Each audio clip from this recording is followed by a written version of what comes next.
Allow your eyes to stay closed. And just take a moment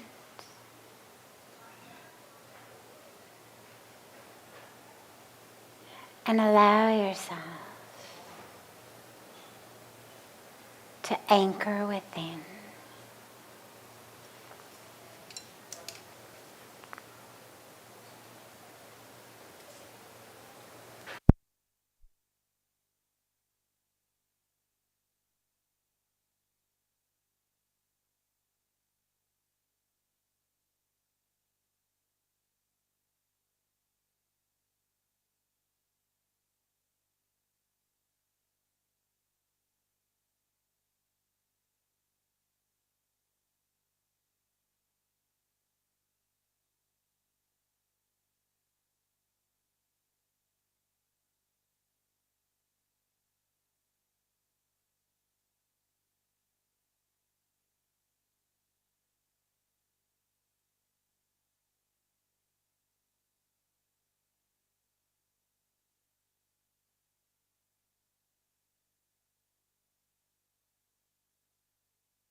Draw that awareness in gently.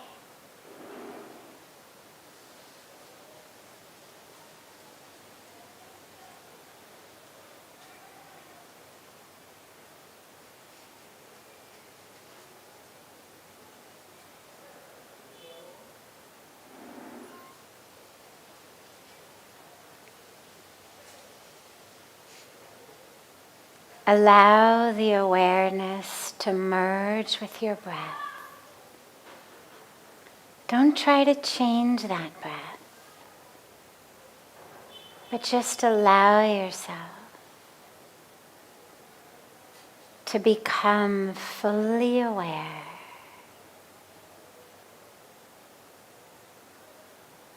of the flow of the breath.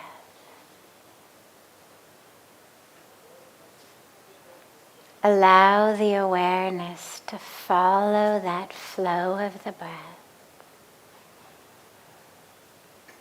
as it flows in and flows out.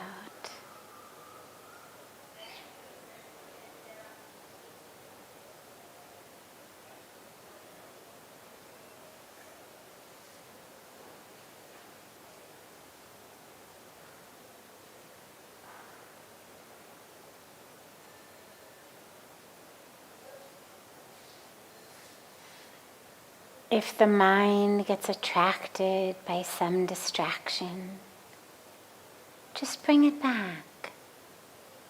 Don't yell at it. Don't fight with it.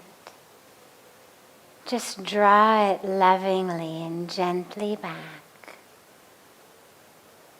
back to the breath.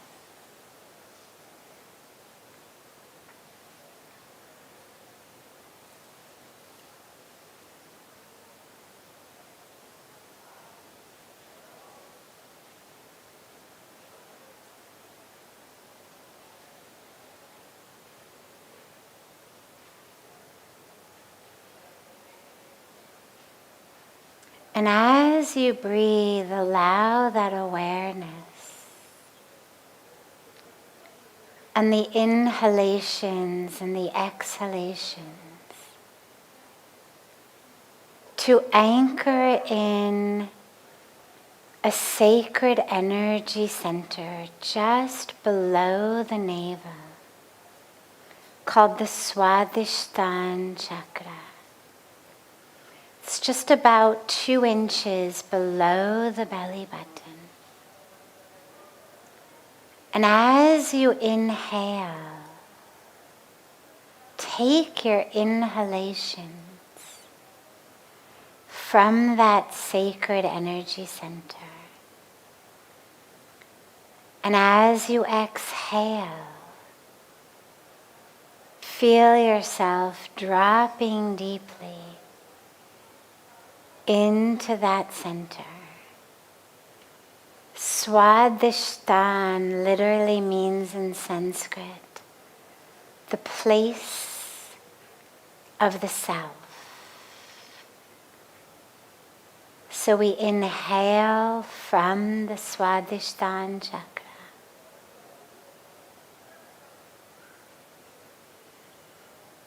And we exhale back into that energy center.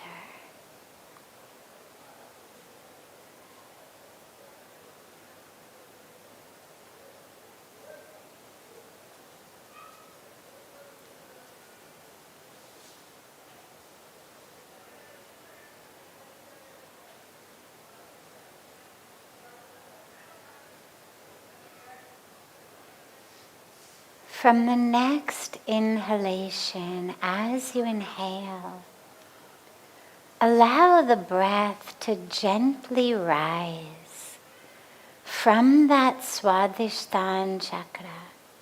As you inhale, it rises upward through the solar plexus, through the rib cage and lungs, through the throat, and up to the third eye center, the Agya chakra. And then as you exhale, the breath drops back down, back all the way down to the Swadhisthana chakra, below the belly button.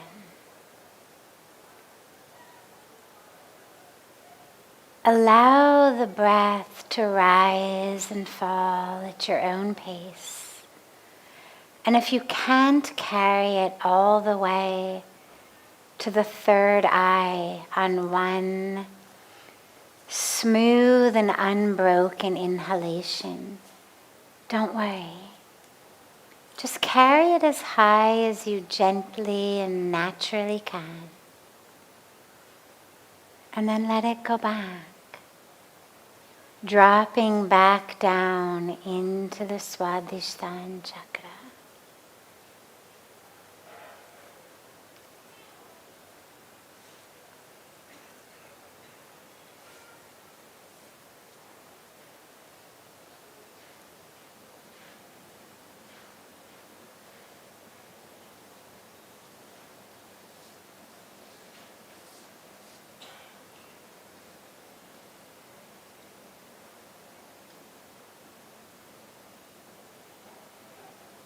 With the breath rising higher and higher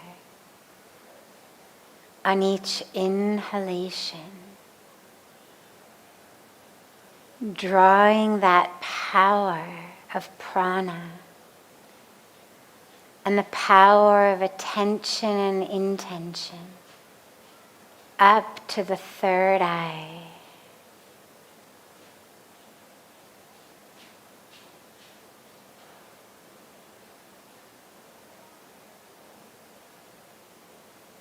And sinking deeper and deeper into that core of the self on the exhalations.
Slowly and gently, bring the hands together at chest level and rub them gently against each other.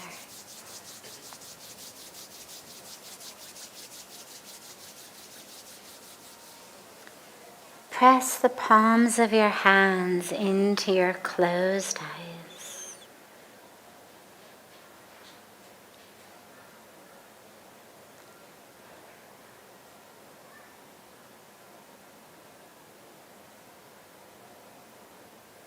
Slowly and gently lower the hands and open your eyes.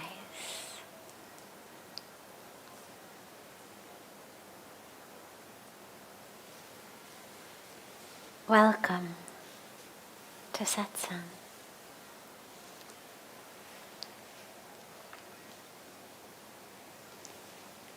Beautiful, beautiful to be together.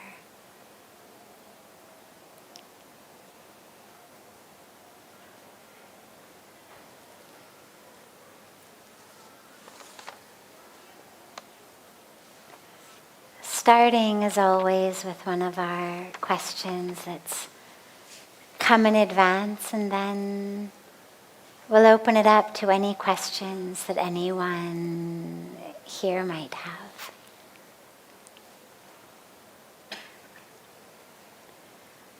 What is the most important karma?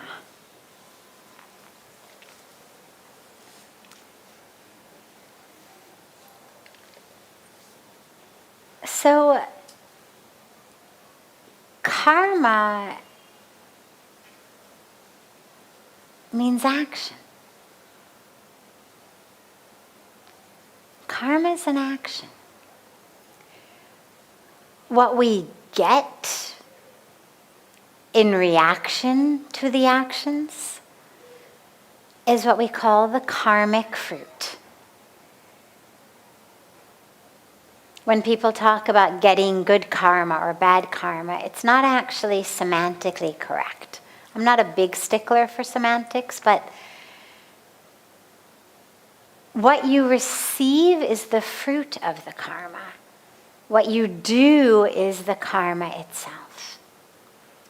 So, what is the most important karma? Meaning, what is the most important action? Well, I would say the action you're doing in this exact moment. It's the only one you have any control over. All of that which I already did in my past is an arrow that's already flown from a bow. It's gone. I can't rewind history. Unfortunately, we don't get, an undo button. I used to know that I was spending way too much time at my computer when I would try to Control Z something that happened in life. Because on a computer, at least on a PC computer, if you hit Control and the Z key, it'll undo whatever the last thing you did is. It doesn't matter what you did. Hit Control Z and it's undone. And I remember many years ago realizing that I was just spending way too many hours a day at the computer when I would spill a glass of water or say something that I wished I hadn't said, and instinctively my mind would say, oh, well, we'll just Control Z that. And then I had to realize and remember, you can't do that in life. Life doesn't have an undo button. You actually have to go get a sponge and clean up the water you've just spilled. You actually have to deal with, face the words that you've just spoken. And so the only karma we actually have any control over is this one right now. What I've done, I've done. arrows that have been flung from bows. That which I have yet to do, again, I haven't yet done it. There's no guarantee that a situation is going to arise in which I'll be able to do it. You may think, okay, when I wake up in the morning, first thing I'm going to do is brush my teeth. Okay, it's a reasonable thought for an action. But that's assuming that when you wake up in the morning, you've got an arm that still works, or legs that still work, or that there hasn't been an earthquake and you no longer have a bathroom, or that your water hasn't been shut off, that you've actually still got water coming out of a tap, or that something else hasn't happened in the night to render brushing your teeth no longer the most important thing first thing in that morning, because something else has become more important. So we don't know. The only action I have any control over is right here, right now. What am I doing with this very moment? And I'll give you a little key, little tip. It's actually not so much the what as it is the how. Right? The most commonly used example of that is if I say to you, well, is it good or bad if you take a knife and you thrust it into someone's chest? Well, most of you will say, well, God, it's bad, it's horrible. Wrong action. But if I tell you I'm a surgeon, and the person into whose chest I'm thrusting a knife has just had a heart attack, and if I don't give him or her an operation right now, they are going to die. Well, suddenly it's a great action. Suddenly what I'm doing is saving someone's life. So actually, in the karmic scheme of things, it's the how more than the what. The Mahabharata, the epic of the Mahabharata, especially the Bhagavad Gita, where we're taught about it, but the epic, where the action takes place, is a perfect example of the how actually being even more important than the what. That the intention behind something, the meaning behind it, the presence of the divine there behind the action, being much more important than the nitty-gritties of the actual action. So the most important karma is that which you're doing right now. But not just what the body is doing. What is the mind, the attention, the intention, the self-experience doing in this moment? I may be doing a great action. I could be making sandwiches for poor people to go take out and feed them. I could be writing a check to some wonderful nonprofit organization. But if in my mind I'm begrudging them, or I'm feeling resentful about it, or I'm feeling arrogant about it, like, aren't I so great? Why isn't the world, seeing me and recognizing all these sandwiches I'm making or all this money I'm donating? If my mind is filled with anything other than that total surrender and the joy to serve, I'll still get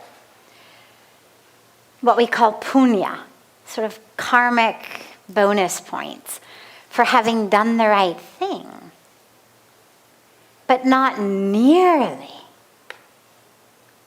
the merit that you get for having done it with your mind in the right place.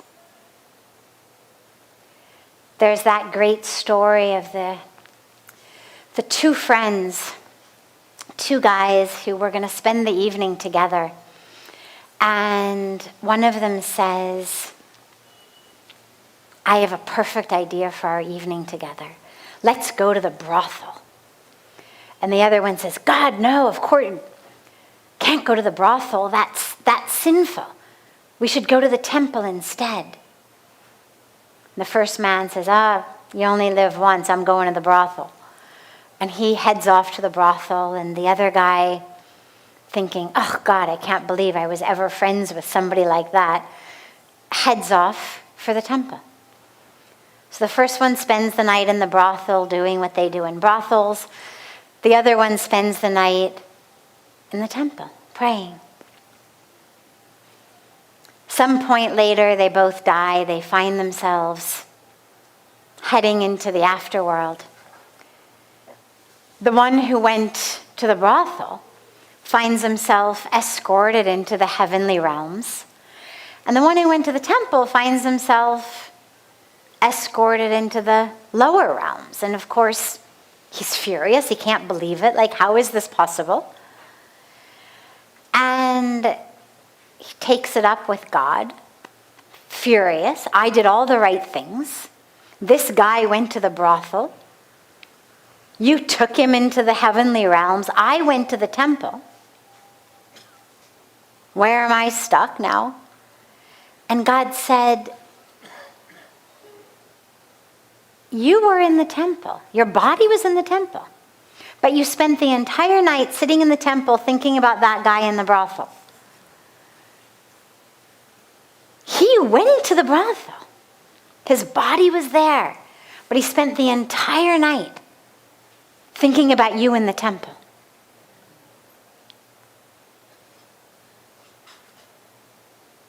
And so when we talk about karma, it's not just what are my hands doing or my legs doing, but how am I doing it and who is doing it? Who's the I I'm identified with? Who is doing it?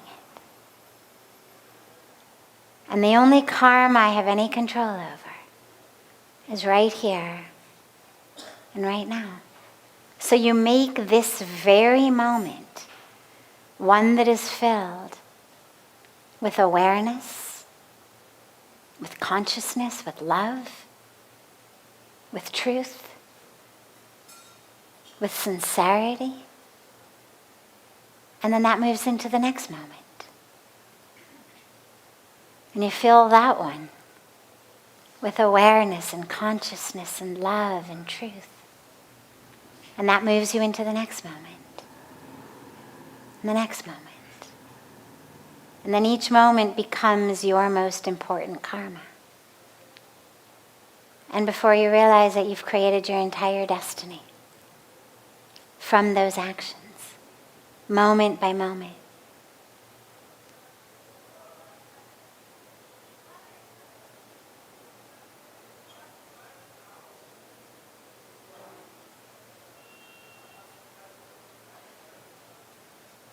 Other questions? Any questions anyone here has? Yes. And then you. Ji, pranam. With the heartiest welcome for you personally. I am very happy to listen your satsang from yesterday. Ji, in the period of satsang or meditation or yoga, everyone feel very happy and enthusiasm and excellent thoughts, and everyone wants to do the same activities like satsang, yoga, and positive thinkings like discussion. Then it's my question, give me some spiritual process, spiritual experience, spiritual knowledge. How can I control up my technical memory in the field of spirituality for lifetime? Give me some experience. How can I? Suppose this time is very selected for the satsang and meditation. So I want for lifetime. How can I select my memory for the meditation? Ji, yes. So don't think about it like a memory. He asked, this time is so sacred and special and beautiful. But then, of course, we end up in the world. So our time of satsang, our time of prayer, our time of yoga is so powerful and beautiful, but then we end up in the world. How do we keep that spiritual memory throughout our lives? Don't think about it as a memory. Because if you remember something, it's not where you are.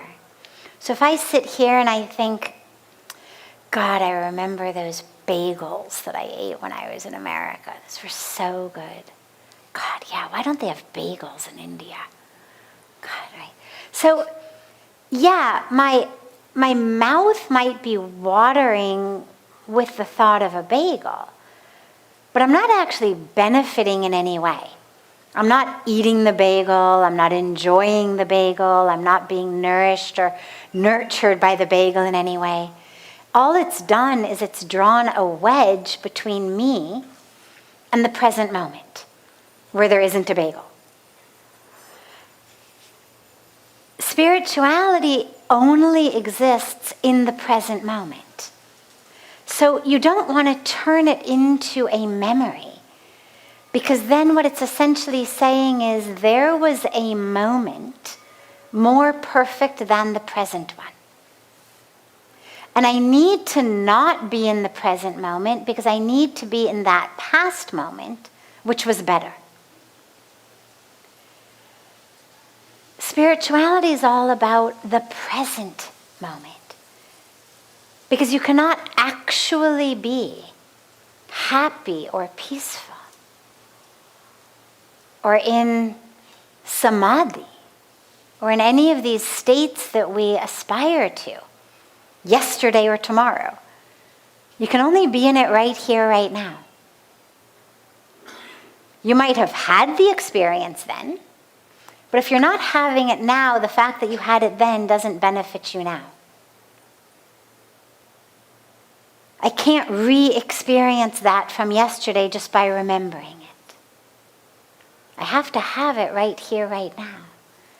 So what we do is we use what we experience in satsang, in yoga, in meditation, not as just an activity that we enjoy and we remember, like a good meal or a nice game of tennis or a swim in a cool lake, but we actually use the time while we're here to allow ourselves to be impacted so deeply that we're able to re-access that experience, not the memory. The memory exists only in the mind. I mean, we even know which part of the brain has the memory, which part of the brain you could injure and you wouldn't even remember having been in satsang. So it's not about only remembering it in my brain.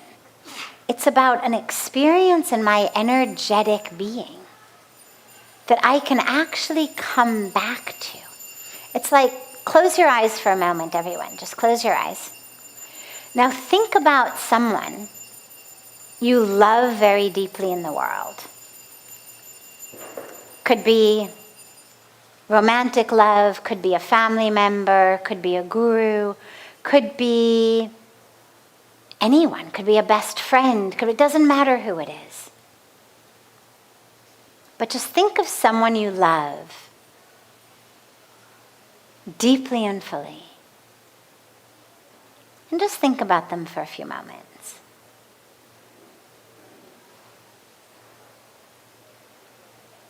Okay. Open your eyes. How does it feel to think about them? In the body. Use words. I see people nodding, but use words. How does it feel? Awesome. Awesome. Okay, how else? Nice. Warm. Sweet.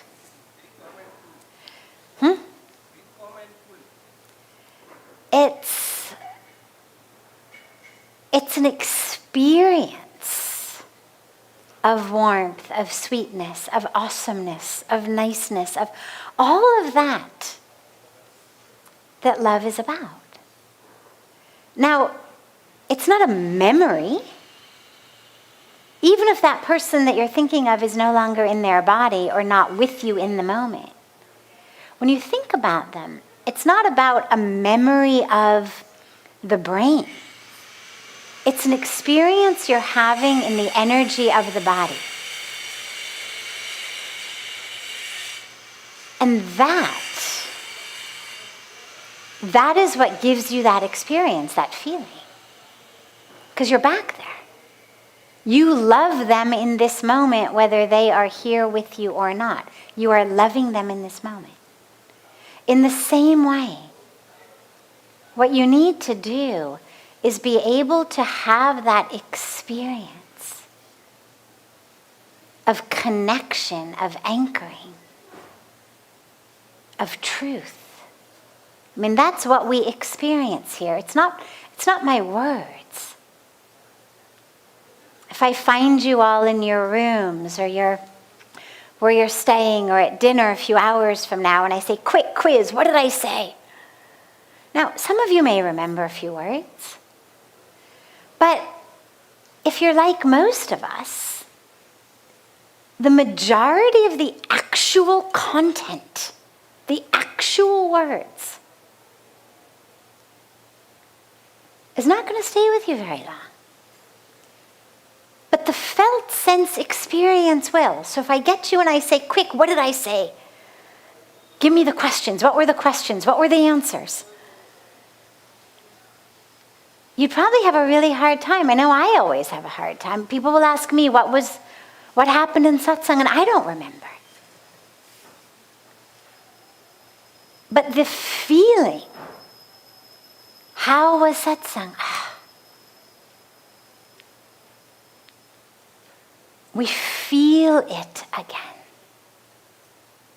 And so what you need to do is in your life, wherever you are, allow yourself to reconnect with that feeling that you experience in meditation, in yoga, in satsang, that experience of being connected. Rather than just trying to use the brain to remember it. And the best way to do that is while you're here and while you're meditating, while you're doing yoga. Really allow yourself to be fully aware of what it feels like. Which is why we have to be mindful. Because if the mind isn't there, we don't even know what it feels like. We're doing trikonasana, the legs are getting stretched, but we're not even there. You're sitting in satsang, but the mind isn't here, you're not here. You're meditating, but you're sitting here while you're making a shopping list. You're not there. So first you have to actually be there while it's happening. Allow yourself to really have the experience while it's happening. And then re-tap into that awareness. Because you can have that anywhere. You can close your eyes for a moment and be in meditation, in yoga, in satsang, just like you can close your eyes and be in love, whether the loved one is there or not. So let it be more about the experience than about the memory. Great. You had a question. Or he had a question, sorry, yes. Namaste. Namaste. Thank you for sharing satsang with us. I have a question. You were speaking in Aarti about letting go. So you spoke about letting go. And in my experience, letting go has come in two ways. There's the first way, which is kind of trying to let go. Mm-hmm. Trying to let go. But then there's been another experience of committing to sadhana, committing to freedom, liberation, divinity. And whatever I've been trying to let go lets go of me. Does that make sense? Yes, of course. So there's a paradox to that. By committing to love and a sadhana, whatever I'm trying to let go of, let goes of me. So I wonder if you could speak more to that or expand on that and how we let go. Excuse me, beautiful.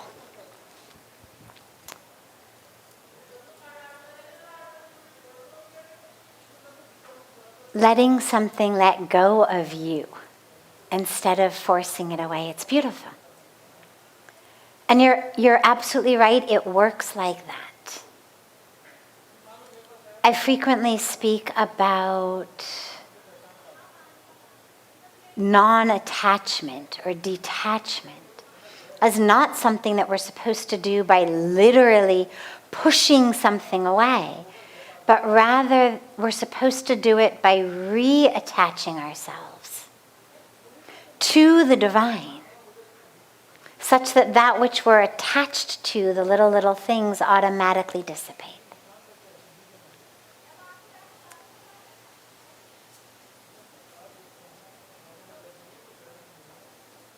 There are, however, sometimes things that we actually have to actively let go of. There are things that keep us from being able to live in love.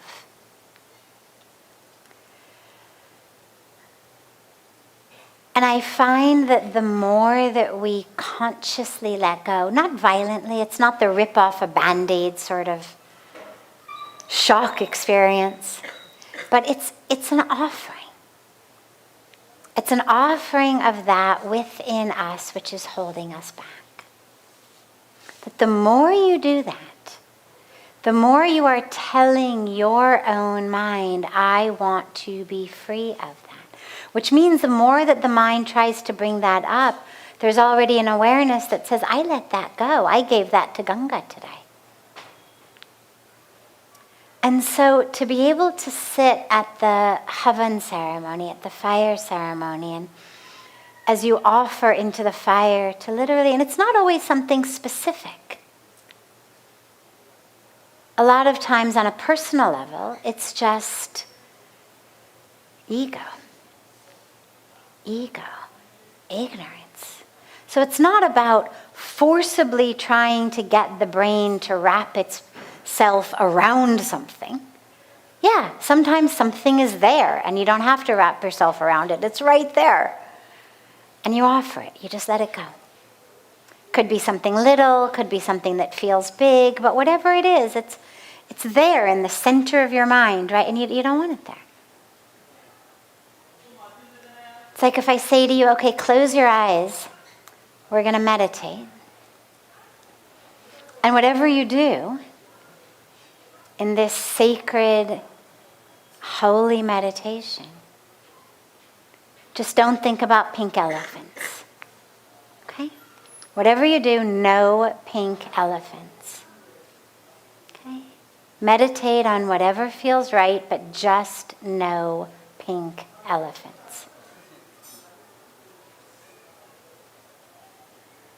Remember, no pink elephants. Okay. Open your eyes. What do you think about? Right? Now, sadly, that's how the mind works. And so, there are times when, no matter how much you want to be free of something, it's right there. So you just offer it. Is there a pink elephant in your mind today? No problem. Don't keep telling yourself not to think about it, because that just makes it worse. Just offer it. Just offer it. Has it arisen again? No problem. Offer it again. Offer it again. But at the time when there isn't something specific, you don't want to go in search of that pink elephant. But what I know, again, on a personal level is, I know there's things that keep me from living 24/7 as the absolute fullest embodiment of just the divine flow. I'm not free of ego, free of false identity, free of being impacted by the situation around me. I'm a lot better than I used to be. But it's still there. And so you just offer it. Ego. Ego. Desire. False identification. But then there are times when there's really something that keeps us from living as the divine of who we are. Anger, grudges. I mean, a lot of us are moving through our lives, I know I was, with really specific things. Not just a random pink elephant, or not just a sort of amorphous sense of ego, but really something very specific that keeps us from really living in love, that keeps us from doing what I call a trust fall into the universe. And sadly, a lot of us hold that as this identification. This is who I am. We identify as it, we judge ourselves based on it, we make life choices based on it. And the banks of Ganga is the place. I mean, anywhere is the place, wherever you are, but this is a very auspicious place, a very energetically powerful place to let go of all of that. It's a place of freedom. And so, if you find yourself here and you find yourself with something that is keeping you back, whether it's specific, something that you feel is sort of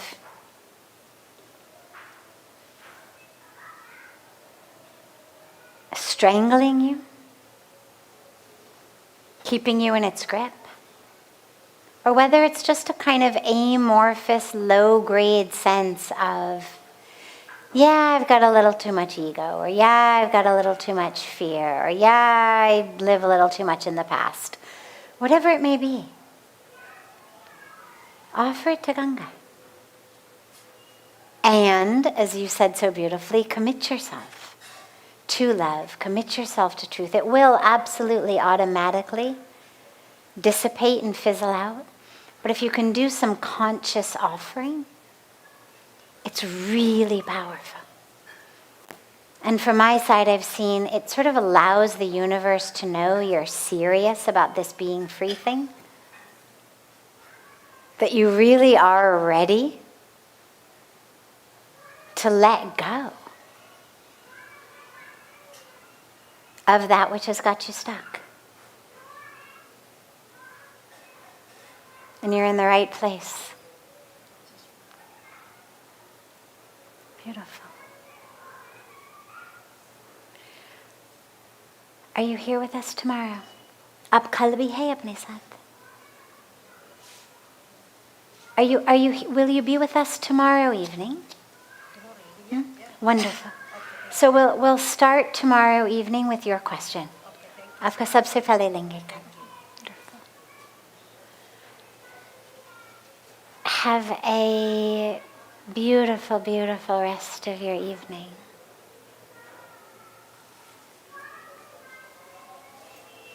I look so forward to being together with you all tomorrow. And so much love. Have a beautiful, beautiful, beautiful evening.